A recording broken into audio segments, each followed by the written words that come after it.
My 8-year-old daughter came home from her cousin's sleepover with a swollen lip and dried tears on her cheeks, clutching her sleeping bag like a shield. When I asked what happened, she whispered, "Aunt Renata said the kids whose parents don't own their houses had to sleep in the basement, and I tripped down the stairs in the dark. I felt my chest go cold." "You slept in the basement? Where was your uncle?" She explained that Aunt Renata had split the 8 girls into 2 groups the moment they arrived. The upstairs girls, whose families she called our kind of people, and the downstairs girls, whose families she called the borrowers. The downstairs girls, my daughter Lior included, weren't allowed on the new white carpet, couldn't touch the snack table, and were told to change into their pajamas in the laundry room. When Lior asked to use the upstairs bathroom because the basement one had a broken light, Renata told her the guest bathroom was for the real guests, and pointed her back down the stairs. That's when she tripped and hit her mouth on the railing. Renata heard her cry, came halfway down, told her to stop making a scene, and went back to the party. The upstairs girls got manicures, a chocolate fountain, and matching silk sleep masks as party favors. The downstairs girls got a bowl of pretzels and a stack of old beach towels to sleep on. My daughter had been counting down to the sleepover for a month. She'd made her cousin Mireya a friendship bracelet and wrapped it in tissue paper. I stayed calm and asked for every detail. Renata had apparently told the downstairs girls at midnight that if they needed anything, they should text their moms, not bother a hostess. One girl who had asthma was told she could sit on the stairs, but not on the couch because her inhaler might leak on the fabric. I called 2 of the other moms. Both were shaking with rage. Their daughters had come home with the same story. One mom told me Renata had posted on her neighborhood group the week before, bragging that she was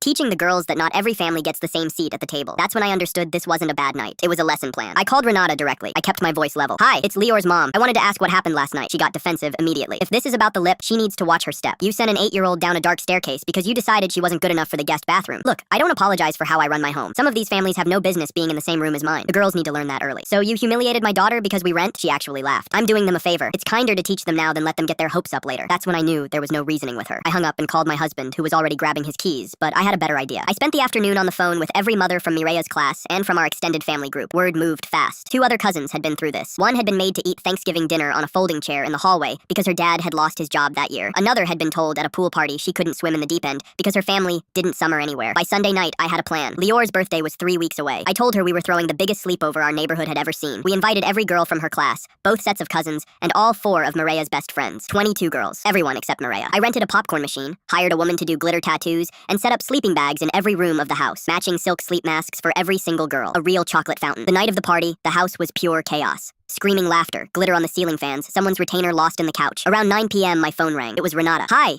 Mireya is really upset. She says every girl in her class is at your house, and every one of her cousins too. She's the only one who wasn't invited. All her friends are there. Could you please let her come? I can drop her off in 15 minutes. I could hear Mireya sobbing in the background. I let the silence sit for a second. "I'm sorry," I said, "but my house is for our kind of people only. Mireya just isn't really part of our group," and I hung up. Lior's lip healed in about a week. She still wears the silk sleep mask to bed. Renata got quietly dropped from the family holiday text chain, and the last 2 birthday parties she threw for Mireya had more empty chairs than full ones.